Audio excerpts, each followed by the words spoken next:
हरे कृष्णा, राधे राधे भक्तों, आप सभी का स्वागत है आपके अपने चैनल पर संदीप भक्ति ज्ञान गंगा में। भक्तों, आज की इस वीडियो में हम जानने वाले हैं कार्तिक के पूरे महीने में हम तुलसी पूजन कैसे करेंगे।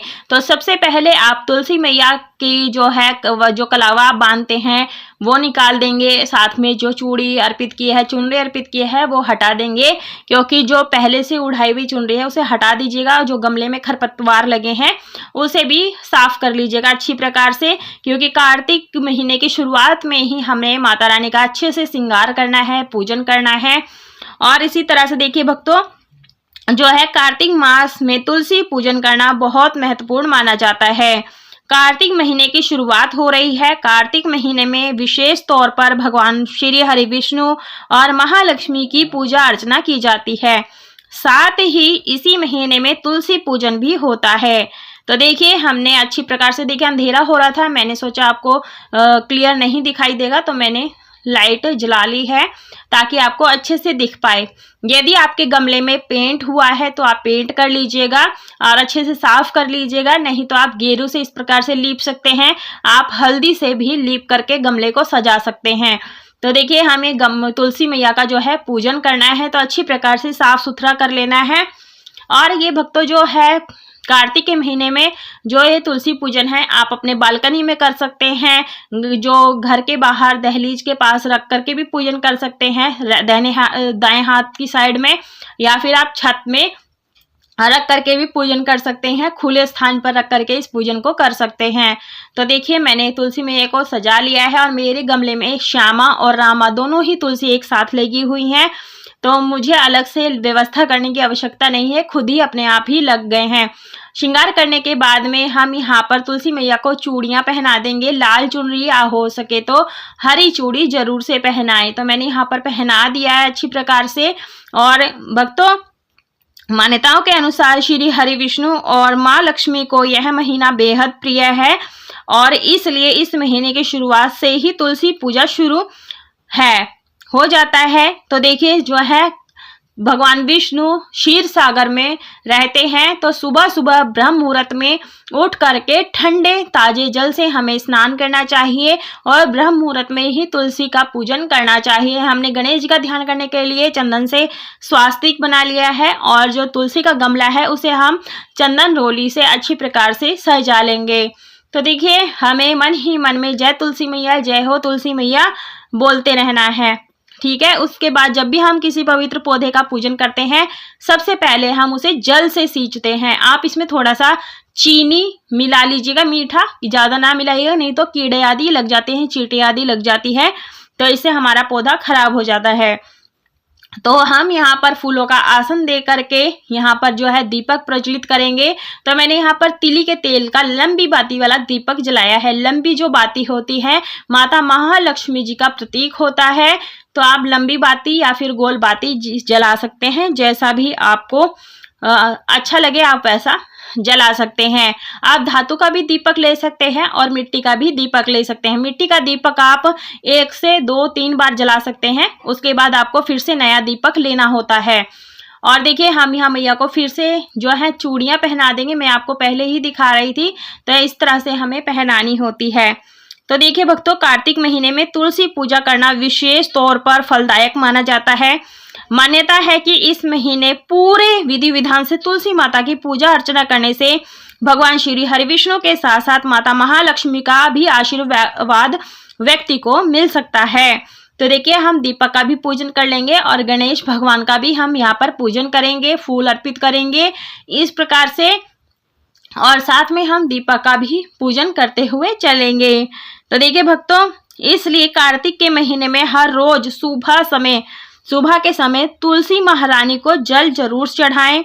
इस पूरे महीने में गोधूली बेला के वक्त तुलसी जी के नीचे घी का दीपक जलाने से घर की दरिद्रता भी दूर किया जा सकता है। और देखिए भक्तों, मैं यहाँ पर माता रानी को चंदन डोली का यहाँ पर टीका लगा रही हूँ। यदि आप तुलसी विवाह कराना चाहते हैं तब आप माता को सिंदूर नहीं चढ़ाएंगे, आप सिर्फ चंदन रोली से टीका कर लेंगे, अक्षत अर्पित करेंगे। तो मैं यहाँ पर देखिए ऑरेंज सिंदूर से टीका लगा रही हूँ, क्योंकि हमारे यहाँ पर ऑरेंज सिंदूर का जो है टीका लगाया जाता है, जो हनुमान जी को चोला चढ़ाया जाता है उस सिंदूर से हमें टीका लगाना होता है 5 बार या फिर 7 बार। तो जैसे आपके यहाँ पर होता हो आप वैसा कर सकते हैं। यदि आप तुलसी विवाह करवाना चाहते हैं तब आप तुलसी में सिंदूर अर्पित ना करें। और इस प्रकार से हम पत्तों में भी अच्छी प्रकार से लगा सकते हैं, जरूर लगा लीजिएगा भक्तों। जो ये पूजन होता है आपने सुबह सुबह ब्रह्म मुहूर्त में स्नान आदि कार्यों से निवृत्त होने के बाद में आप यहीं पर माता रानी को जल चढ़ाएंगे, और जो सिंदूर बच जाता है वो अपनी चूड़ी पर लगाएं, मांग में लगाएं। इस प्रकार से माता से सुहाग भी लिया जाता है। फूल समर्पित कर देंगे, आप चाहे तो यहाँ पर फूलों की माला भी अर्पित कर सकते हैं। यदि आपके पास डेली यानी प्रतिदिन फूल की व्यवस्था ना हो तो आप बिना फूल के भी इस पूजन को कर सकते हैं। इत्र लगा करके वस्त्र रूपी कलावा हम यहाँ पर तुलसी मैया को जड़ में बांध देंगे। तो इससे माता महालक्ष्मी भी प्रसन्न होती है, क्योंकि माता महालक्ष्मी जी को लाल रंग अत्यधिक प्रिय होता है। तो हो सके आप लाल रंग के वस्त्र पहन करके ही तुलसी मैया का पूजन करें। तो देखिए भक्तों, जो ये पूजन है सुबह सुबह में आप इस तरह से जल अर्पित करिएगा। बस आपने यहाँ पर जो है एकादशी के दिन और रविवार के दिन गमले में या तुलसी के पौधे में जल नहीं अर्पित करना है। धूप दीप दिखा दीजिएगा यहाँ पर अच्छी प्रकार से। और देखिए भक्तों, जो है स्नान आदि के बिना भी तुलसी माता को स्पर्श नहीं करना चाहिए, इस बात का ध्यान रखिएगा। भोग प्रसाद में आप केला ले सकते हैं, बताशा ले सकते हैं, और यदि आपको जो है भोग प्रसाद नहीं मिल पाता तो आप सिर्फ चीनी और मिश्री का भी भोग लगा सकते हैं। और यहीं पर बैठ करके खुले आकाश के नीचे बैठ करके हमें अक्षत पुष्प लेकर के कार्तिक महात्म्य की प्रतिदिन कथा कहानी पढ़नी होती है। कथा कहानी जो है मैं आपको अलग से वीडियो डाल दूंगी, आप वहां जाकर के कथा सुन सकते हैं। पूरे महीने की अलग अलग कथाएं होती हैं, सुन सकते हैं। उसके बाद में आप अपने सामर्थ्य के अनुसार से 3, 5, 7 या फिर आपका स्वास्थ्य साथ नहीं देता है तो 3 परिक्रमा जरूर लगाएं। यदि आपका स्वास्थ्य साथ देता है तो आप कम से कम 51 या 108 परिक्रमा जरूर से लगाएं। और उसके बाद में क्षमा प्रार्थना जरूर से मांग लें। तुलसी जी की पूजा करते समय तुलसी मंत्र का उच्चारण बहुत जरूरी होता है, आप कर सकते हैं। और ये आरती करते समय बोल सकते हैं, शुभम करोति कल्याणम आरोग्य धन संपदाम शत्रु बुद्धि विनाशाय दीपम ज्योति नमस्तुते। इस मंत्र का आप जाप करते हुए भी आप आरती उतार सकते हैं। भक्तों, आप एक और मंत्र भी जाप कर सकते हैं, वो मंत्र मैं आपको डिस्क्रिप्शन में दे दूंगी और या फिर आपको स्क्रीन पर लिखा हुआ दे सकती हूँ, आप लिख लीजिएगा। ऐसे बोल सकते हैं, आधि व्याधि हरा नित्यम तुलसी त्वम नमस्तुते। इस तरह से भी आप मंत्र का जाप कर सकते हैं। मैं आपको प्रॉपर जो है मंत्र आपको डिस्क्रिप्शन में डाल दूंगी, आप जरूर से कर लीजिएगा। और ये भक्तों, जो ये पूजन है आपने ये सुबह सुबह में ब्रह्म मुहूर्त में दीपदान करना होता है। शाम के समय आपने सिर्फ दूर से ही तुलसी मैया को दीपक प्रज्वलित करना होता है। जो जल सींचना होता है वो आपने सुबह सुबह में ब्रह्म मुहूर्त में करना है। आप नियम भी ले सकते हैं कि कार्तिक महीने में आप पूरे महीने में किस तरह से पूजन करेंगे।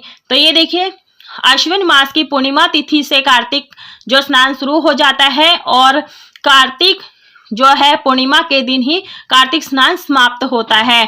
तो ये देखिए, मैंने मैया को चुनरी अर्पित कर दी है और साथ में वस्त्र रूपी कलावा अर्पित किया है। आप चाहें तो डेली वस्त्र रूपी कलावा अर्पित कर सकते हैं, नहीं तो एक बार आप बांध दीजिएगा और जब समाप्ति होगी उस दिन आप नया कलावा बांध दीजिएगा।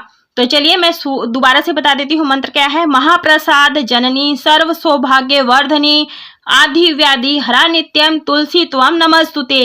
ये जो मंत्र है आपने प्रतिदिन इस मंत्र का जाप करना है। आप चाहें तो यहीं पर बैठ करके ही मंत्र का जाप कर सकते हैं। और इसी तरह से कार्तिक के पूरे महीने में आप तुलसी पूजन कर सकते हैं। जो दीपदान आपने करना है सूर्य उदय होने से पहले पहले करना है और शाम के समय गोधूली वेला में जब सूर्य अस्त हो जाते हैं उसके बाद में दीपदान करना है। तभी दीपदान का विशेष महत्व होता है, तभी अंधकार को मिटाया जाता है। आई होप आपको यह तुलसी पूजन की सरल वीडियो जो है पूजा विधि की पसंद आई होगी। यदि वीडियो जरा सा भी अच्छी लगी तो वीडियो को लाइक शेयर सब्सक्राइब जरूर से कीजिएगा। कमेंट बॉक्स में तुलसी मैया की जय अवश्य लिखिएगा। पूरा वीडियो देखने के लिए धन्यवाद। जय माता रानी, जय तुलसी मैया।